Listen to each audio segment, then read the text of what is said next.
Le repas terminé, Ludoda invita Justicia à aller se reposer dans sa chambre. En arrivant dans la pièce, la jeune fille pensa à sa maman, qui devait certainement souffrir entre les mains du sorcier Radmor. Devrait-elle s'octroyer un peu de repos ? Elle avait déjà assez perdu de temps dans le village des Amazones, mais elle était à bout de force et devait impérativement dormir un peu. « Tu dois te reposer et retrouver des forces, » lâcha Ludoda en apportant quelques couvertures. « Si tu n'en as aucune, tu ne pourras jamais libérer ta mère. De plus, mon fils possède de nombreux livres qui pourront te permettre d'accentuer tes pouvoirs pour faire face à Radmor. En attendant, ma maman souffre. Radmor ne la tuera pas. Ce qu'il veut, c'est que tu viennes à lui pour inciter ta mère à lui donner l'immortalité, car il compte bien t'attraper pour te tuer. C'est pour ça que tu dois rester vigilante. » « J'espère que vous avez raison. »« Bien sûr qu'elle a raison, » intervint Drozaek. « Illusionis pensato in passia » invoqua-t-il. Soudainement, un écran transparent apparut dans la pièce. Justicia s'interrogea sur ce qu'il se passait et entendit brutalement la voix épuisée de sa mère. « Mais que se passe-t-il ? Qui ose pénétrer dans mon esprit ?» affirma Inpersia. « Maman, c'est moi. C'est Justicia, tu m'entends ?»« Non, elle ne t'entend pas, » informa Drozaek. « J'ai invoqué un sort qui te permet simplement de savoir si elle est toujours en vie et où elle se trouve. » « Cet endroit ne vous dit rien ?» s'empressa de dire la jeune fille. « Pas du tout. Ma mère et moi n'avons jamais quitté d'Irum. Nous avons toujours été très heureux d'en rencontrer. » Justicia regarda l'écran. Ça lui faisait drôle de voir par les yeux de sa mère. Apparemment, elle était attachée, car elle ne voyait pas ses mains. Par contre, devant elle, des squelettes erraient au sol. Il y avait aussi des rats, qui se baladaient de gauche à droite. Oh, quelle horreur !« Qui que vous soyez, aidez-moi, dit Inpersia. J'ignore où je me trouve. Je ne connais pas du tout cet endroit. Mais j'ai entendu à plusieurs reprises des bruits qui sont atroces, comme s'il y avait des dinosaures, ajouta-t-elle à bout de souffle. « Des dinosaures ?» rétorqua Drozaek avec surprise. « Ce n'est pas possible. Tout le monde le saurait si ces créatures vivaient ici. » « Elles vivent sur l'île interdite, proposa Justicia. Je suis sûr que les dinosaures se trouvent là-bas. Oh my God!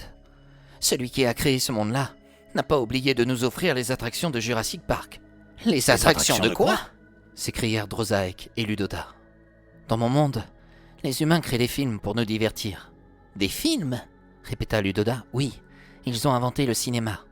Ce sont des écrans comme celui que tu viens d'invoquer, Drozaek, sauf qu'ils ne sont pas transparents. On peut les toucher. Sur ces écrans, les humains y racontent des histoires où l'on peut y discerner de la magie et toutes les créatures qu'on peut rencontrer à Britannia. »« Mais comment font-ils » s'étonna Drozaek. « Il nous semblait que la Terre était dépourvue de magie. » »« Oui, elle l'est. Mais la magie demeure quand même dans ces mondes virtuels qu'ils ont créés. Après, comment font-ils ça ? Ça, je l'ignore. »« Et il y a des films où l'on peut y voir des dinosaures ?»« Oui, il y en a même plusieurs. Le plus connu est Jurassic Park. Et c'est assez violent, surtout pour les enfants. Mais est-ce que les dinosaures sont réellement ce à quoi s'imaginent les terriens ? » ?»« Ce sont des créatures comme toutes les autres, » affirma le nain. « Ils ont besoin de se nourrir, de dormir. Certains sont sympathiques, d'autres le sont beaucoup moins. Je verrais bien le sorcier Radmor sous la forme d'un T-Rex. »« Oh non, pas pour moi, » répliqua Ludoda. Les deux nains échangèrent sur l'espèce que le sorcier Radmor serait en tant que dinosaure. Pendant ce temps-là, Justicia regarda l'écran et visualisa chaque détail du lieu où pouvait se trouver sa maman. Soudain, on entendit Inpersia dire « Sortez vite de mon esprit. Vite. J'entends quelqu'un s'approcher. Il a certainement dû vous repérer. »« Fermento pensato in passia » s'empressa de dire Drozaek. L'écran disparut aussitôt. Justicia ne put s'empêcher de s'écrier à l'écrivain. « Mais pourquoi avez-vous fait cela ?»« Tu l'as entendu ? Quelqu'un s'approchait d'elle. » Ça aurait été l'occasion pour moi de voir à quoi ressemblait Radmor. Tu auras bien le temps de le voir dans tous ses détails plus tard. Mais je voulais l'affronter. Non, hurla Drozaek. Tu n'en as pas les capacités aujourd'hui. Écoute-moi un peu. À force de te précipiter sur lui, c'est tout Britannia qui va mourir. Crois-tu que la vie de ta mère vaille notre vie à tous ? As-tu envie de mourir bêtement et de laisser cette crapule gagner ? De plus, intervint Ludoda, Si Drosaek n'était pas sorti de l'esprit de ta mère, Ranmor aurait pu voir où tu te trouvais et même se rendre dans notre demeure. » La jeune fille baissa la tête et comprit que son impatience pour sauver sa maman pouvait lui porter défaut. C'est alors qu'elle se résigna et s'excusa. À l'instant où ils allaient la laisser seule dans sa chambre, ils entendirent un cri d'épouvante à l'extérieur de la demeure. « C'est le spectre, lâcha Drosaek. Mais c'est étrange. Pourquoi est-il ici, ce soir? Normalement, il devait revenir dans 2 jours. » « Il est venu pour moi, » répondit Justicia. « Et si on allait le voir ?» proposa-t-elle en regardant le petit écrivain. Les yeux de Drosaek étaient remplis de peur. L'inconscience de la jeune fille le dépassait. Sa mère ne voulait pas le voir partir et préférait le voir rester dans sa maison.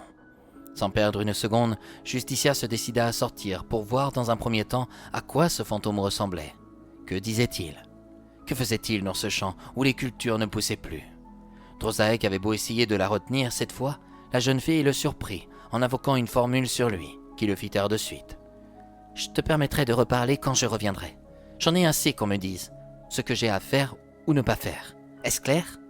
Le nain fit un signe positif de la tête, et Ludoda ne chercha pas à s'y opposer. Justicia représentait la nouvelle justice à Britannia, et l'on ne devait pas aller à la rencontre de la jeune fille sous peine de représailles. De plus, elle avait l'air de posséder l'intelligence à ne pas se laisser abuser par qui que ce soit. Sa ressemblance à sa maman était frappante, mais dans ces contrées, Inpartia n'était plus aussi autoritaire qu'avant, et plus les jours passaient, plus les Britanniens en profitaient. C'était certainement la raison qui avait poussé Ranmor à l'enlever. Cependant, il n'avait pas prévu la venue d'une nouvelle justice. Celle-ci allait sans doute causer plus de tort envers ceux qui abusaient de la bonté d'Inpartia. Ils regretteront sûrement l'heure où Justicia prendra sa relève. Mais Britannia avait besoin d'ordre, d'autorité et d'une équité exemplaire à tous les niveaux. Ludoda comprit que la jeune fille en avait largement la carrure, et lorsqu'elle ferma la bouche de son fils, elle s'enchanta à savoir que Britannia sera préservée. Oui, la petite ignorait la grandeur de ses pouvoirs, mais personne ne pouvait contredire cette prophétie, celle d'une jeune fille venant d'un autre monde qui se présenterait subitement afin de sauver toute leur contrée et relever la justice actuelle.